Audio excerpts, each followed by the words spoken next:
Buongiorno cari amici e benvenuti anche in questa micropillola in cui rispondo delle amicizie, delle care amicizie chiaramente, che mi hanno fatto una domanda, ma chi sono questi cabalisti? Sono ebrei? Sono qualche cos'altro? Insomma, bisogna essere ebrei per essere cabalisti? Insomma, queste cosettine qui che chiaramente le persone si fanno o quando incontrano o per la prima volta qualcosa dal nome Cabala, no? Ma prima di iniziare a rispondere a queste care amicizie, il vostro maretto veneziano vi chiede di iscrivervi al canale YouTube di Edgar, al canale YouTube del vostro maretto veneziano, di venirci a trovare nei nostri gruppi social, in Face chiaramente, dove anche in altri gruppi, tipo quello di Laura Ciofini e Paola Chiarilli, noi postiamo dei circuiti che si possono utilizzare gratuitamente, poi chiaramente vedono le pillole di istruzione qui nel canale o del Degarro o del maretto veneziano. Poi abbiamo il sito del capitano.altavista.org, qui sotto il link in descrizione per poterci raggiungere nei vari gruppi social e anche in Telegram e anche nel sito del capitano.altavista.org dove ci sono 20 ebook di radionica e radiestesia e anche chirologie da scaricare. Ne hanno già scaricati 150.000, più o meno il vostro marietto ha già dato più di 2 milioni di circuiti radionici e quadranti radiostesici. Calcolate che ne scaricano una media di 300 ebook a settimana, sempre gratuiti. Bene, rispondiamo un po' a questa mia amicizia che giustamente mi chiede, ma questi cabalisti alla fine chi sono? Allora, una concezione un po' romantica, no? Che pare il presupposto che i cabalisti siano ebrei, ma in altre pillole avevo già spiegato che questo Abramo fondamentalmente viveva in quella che si poteva chiamare Mesopotamia, adesso si chiama Iran, una volta si chiamava Persia, no? E diciamo che erano persiani, no? Poi, strada facendo, diciamo così, si sono spostati e sono diventati cabalisti, una diceria, così che si dice, sono diventati israeliti, ma la parola israelita vuol dire colui che va verso Dio, no? Quindi un israelita è nella concezione del linguaggio dei rami, e dopo vi spiego cos'è il linguaggio dei rami, è colui che va verso Dio. Quindi tutti quelli che cercano il creatore, la Keter, sono israeliti. Non c'è israelita bianco, israelita nero o di prima o di seconda qualità. Chiaramente se partiamo dal presupposto del linguaggio dei rami. Quindi i cabalisti non sono ebrei. Quando a 15 anni io ho cominciato a incontrare questo gruppo di cabalisti che era venuto a trovarmi e a spiegarmi che nella vita prima ero stato un loro rabbi e sono ancora un loro rabbi e sarò ancora un loro rabbi, no?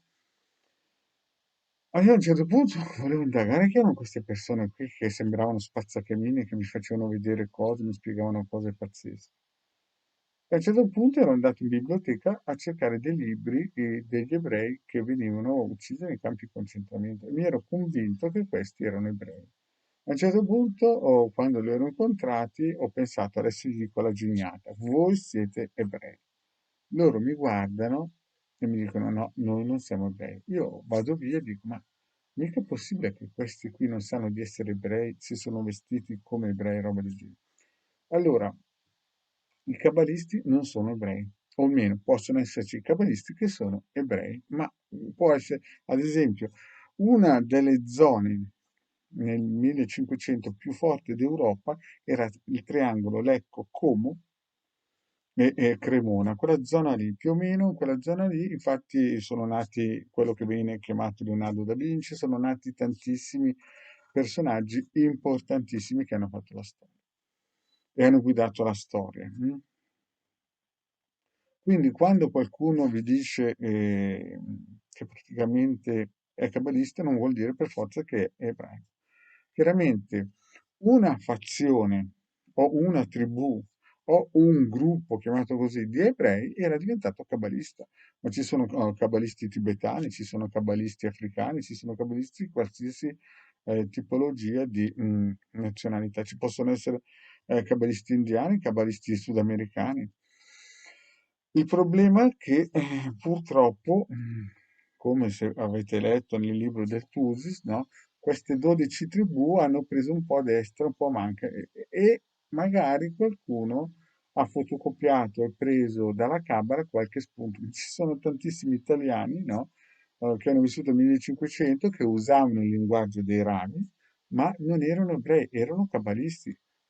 Il fatto è che la Cabala arriva prima degli ebrei. Gli ebrei sono una costruzione più o meno di 2000-3000 anni prima, mettiamola giù così, essere eleganti, 2-3 mila anni prima di Cristo. Poi i Sarmadi hanno in un certo senso 600 anni dopo il Cristo, hanno fatto un mismatch, hanno diviso queste tribù in due tronconi, gli Ashkenaziti e i Sefarditi, ma fondamentalmente i cabalisti non hanno niente a che vedere con gli ebrei, sebbene abbiano certe usanze che sembrano praticamente identiche, no? Ma sono gli ebrei che hanno preso dei cabalisti, non i cabalisti che hanno preso degli ebrei. Quindi potreste trovare tranquillamente un siciliano, un siculo o un sardo cabalista e non per questo deve essere di nazionalità ebraica. I cabalisti sono 600.000, no? Sono 600.000 anime, no? Che alla fine comporranno l'anima prima e il mondo poi quando loro si, tra virgolette, riuniranno, ripartirà di nuovo e ci sarà questo reset e via dicendo. Nella realtà poi bisogna precisare un'altra cosa. Quando loro parlano del mondo venire, no? Non è che stanno parlando di qualcosa che verrà domani.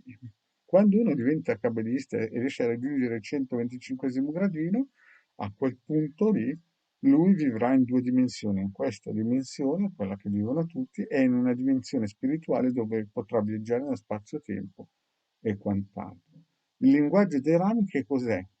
Era quel linguaggio ed è quel linguaggio che questi rabbi, quando salgono su al 125 gradino, per poter spiegare alle anime cabaliste, perché quando uno non è cabalista non cercherà mai l'albero sefirotico, non cercherà mai un libro cabalistico, perché ci sono dei cancelli davanti alla sua mente che non gli permetteranno mai di capire, no? E vi ricordo una cosa, che nei tempi del Cristo, mettiamolo giù così, i romani, che erano saturniani, ricordiamoci bene sempre che i romani erano saturniani, il genio di Roma era Saturnia e si chiamava Saturnia, hanno sterminato una città di cabalisti di 14.000 cabalisti in Israele, perché si era stazionata lì una tribù di cabalisti. Ma i cabalisti possono essere anche a Lecco, no? Poi è chiaro che dopo si sono nascosti, no? Cioè si erano stancati di farsi sterminare e via dicendo. Quindi, chi è cabalista? Chiaramente non è karmica, praticamente il cabalista diventa l'eguaglianza della forma di Dio. Quando raggiunge il 125 gradino, lui praticamente diventa come il Padre Eterno. Io non ci credevo, nella vita prima molto probabilmente avevo queste conoscenze, poi si vede che sono dovuto scendere a fare un po' di baccano, no? Però io quello che ho visto da questi cavalisti che sembravano vecchiettini con la barba di qua e di là, vi posso garantire che quello che dicono lo sono, cioè nel senso che quando dicono noi siamo l'eguaglianza della forma del Padre Eterno, possono fare qualsiasi cosa. Per qualsiasi cosa possono diventare qualsiasi cosa. Loro possono farsi vedere in forma umana, sono 10 volte. Vi faccio un esempio solamente. Quando ero a Bazzano in questo castello, avevo 10 anni, il capitano degli 10-12 anni, il capitano degli Alpini è venuto, no? A parlare con me giovedì, ci vedevamo giovedì mattina alle 10, no? A un certo punto lui mi disse, guarda, io per questo mondo qua sono come Dio, no? Ma io sono dentro un tubo. Lui guardava me, che io ero piccolino, e mi disse, tu Marietto hai anche gli altri 9 tubi e io non riuscirò mai a essere come te. Quindi un cabalista che sia anche il più tontolone di questo mondo, ma se è cabalista, cioè praticamente fa parte dell'anima prima, non c'è Dio di questo mondo che lo può fermare o tenere fermo, no? Lo stesso capitano degli Alpini di Torino mi disse questa cosa qui. Io poi a sera andai a casa e cercai Dio dentro un tubo che usavo per tenere bottana. Chiaramente, capite, no? Erano altri tempi. Bene, era solo per rispondere a questa mia amicizia che ha fatto questa domanda. Quindi nessuno che non è cabalista potrebbe mai comprare l'albero sefirotico, proprio perché ci sono dei cancelli.